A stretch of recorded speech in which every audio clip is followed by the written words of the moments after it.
அனைவருக்கும் கணித வணக்கம்.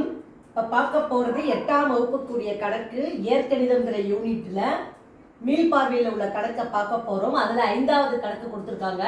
சுருக்குக அப்படின்னு சொல்லி கணக்கு கொடுக்கப்பட்டிருக்கு. நம்ம என்ன செய்யணும், முதல் ஸ்டெப்பு என்ன செய்யணும், ஃபஸ்ட் நான் கணக்கை எடுத்து எழுதியிருக்கேன். அடுத்த ஸ்டெப்பை என்ன பண்ணுறோம், இந்த ப்ராக்கெட்டை ரிமூவ் பண்ண போகிறோம். ப்ராக்கெட்டை ரிமூவ் பண்ணுறப்ப வெளியில் ப்ளஸ் இருக்குது. இந்த ப்ளஸ்ஸோட உள்ளே இருக்கிற குறியீடை நம்ம என்ன பண்ணுறோம், பெருக்கிட்டு அந்த குறியீடை ஃபஸ்ட்டு போட்டு அந்த பிராக்கெட்டை ஃபஸ்ட்டு ரிமூவ் பண்ண போகிறோம். முதல் ஸ்டெப்பு. இப்போ பாருங்கள், முதல்ல இருக்கிற உறுப்புகள் அப்படியே தான் எழுதிக்க போகிறோம். 5x கியூப் ஒய் கியூப், அடுத்து minus 3x square y square, அடுத்து பிளஸ் எக்ஸ் ஒய் பிளஸ் 7. இப்போ தான் என்ன செய்யறோம், அந்த பிராக்கெட்டில் இருக்கிறதெல்லாம் வந்து ரிமூவ் பண்ண போகிறோம். ப்ளஸ் இன்ட்டு ப்ளஸ் தான். அப்போ ப்ளஸ் 2x ஒய், அடுத்து ப்ளஸ்ஸையும் பெருக்குனா ப்ளஸ் தான் வரும். Plus x cube y cube, அடுத்து பாருங்க இங்கே ப்ளஸ் இருக்கு, இங்கே மைனஸ் இருக்கு. ப்ளஸ் இன்ட்டு மைனஸ், அப்போ மைனஸ் 5. அடுத்து ப்ளஸ்ஸையும் பெருக்குனா ப்ளஸ் தான் வரும். 2x square y square. முதல் ஸ்டெப் என்ன செஞ்சிருக்கோம், பிராக்கெட்டை ரிமூவ் பண்ணிட்டோம்.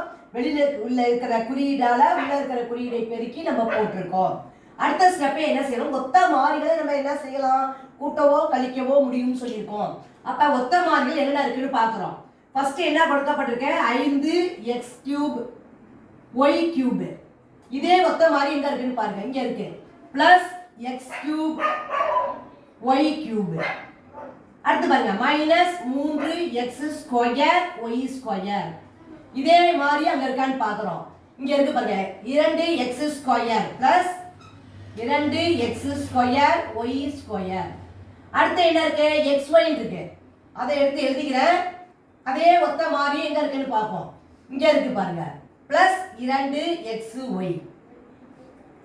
அடுத்து பாத்தீங்கன்னா இது எழுதிட்டோமா. அடுத்து மாறிலி இருக்கு, 7 இருக்கு, பிளஸ் 7, இங்க வந்து மைனஸ் 5. இப்போ எல்லாத்தையுமே நம்ம எடுத்து ஒத்த உறுப்புகளை அறிவியலை எழுதிட்டோம். இப்போ அடுத்த ஸ்டெப்பை என்ன செய்யறோம், ஒத்த உறுப்புகளை கூட்டவோ கழிக்கவோ முடியும். அப்போ 5 இருக்கு, இங்க 1 இருக்கு. அப்போ என்ன வரும் பார்த்தீங்கன்னா 5 plus 1 x cube y cube. அடுத்த ஸ்டெப்பு மைனஸ், இங்க எவ்வளோ இருக்கு, 3 இருக்கு, இங்க பிளஸ் 2 இருக்கு. அப்போ இங்க பிளஸ் போட்டுக்கிறேன். இந்த இடத்துல minus 3 plus 2 x square y square. குறியீடை வந்து பிராக்கெட்ல போட்டுக்கிட்டேன். அடுத்து பிளஸ் போட்டுக்கிறேன். இங்க எவ்வளவு இருக்கு, இங்க ஒரு xy இருக்கு, இங்க 2 இருக்கு. அப்ப 1 பிளஸ் 2 இன்டு xy. அடுத்து பிளஸ் போட்டுக்கிறேன். 7 5 கழிச்சோம்னா 2. இப்போ என்ன பண்ண போறோம், எடுத்து எல்லாத்தையும் கூட்டி போட போறோம். 5 1 6x கியூப் ஒய் கியூப். அடுத்து பாருங்க, இங்க மைனஸ் இருக்கு, இங்க பிளஸ் இருக்கு. அப்ப மைனஸ்ல பிளஸ் வேறுபட்ட குறியீடுனா கழிக்கிறோம். 3ல 2 போனா 1. அப்ப minus x square y square. அடுத்து பாருங்க, 1 2 கூட்டினா 3 பிளஸ் 3x ஒய். ஏற்கனவே 7 5 கழிச்சு போட்டுட்டோம். அப்ப பிளஸ் 2. அப்ப இந்த கணக்குக்குரிய விடை என்ன கிடைச்சிருக்கு பாருங்க, 6x cube y cube minus x square y square plus 3xy plus 2. இப்படிதான் நம்ம என்ன செய்யணும், கணக்குகளை பிராக்கெட்டுக்கு ஃபர்ஸ்ட் ரிமூவ் பண்ணிட்டு அப்புறம் ஒத்த மாறிகளை கூட்டி எழுத வேண்டும். புரிஞ்சுங்களா?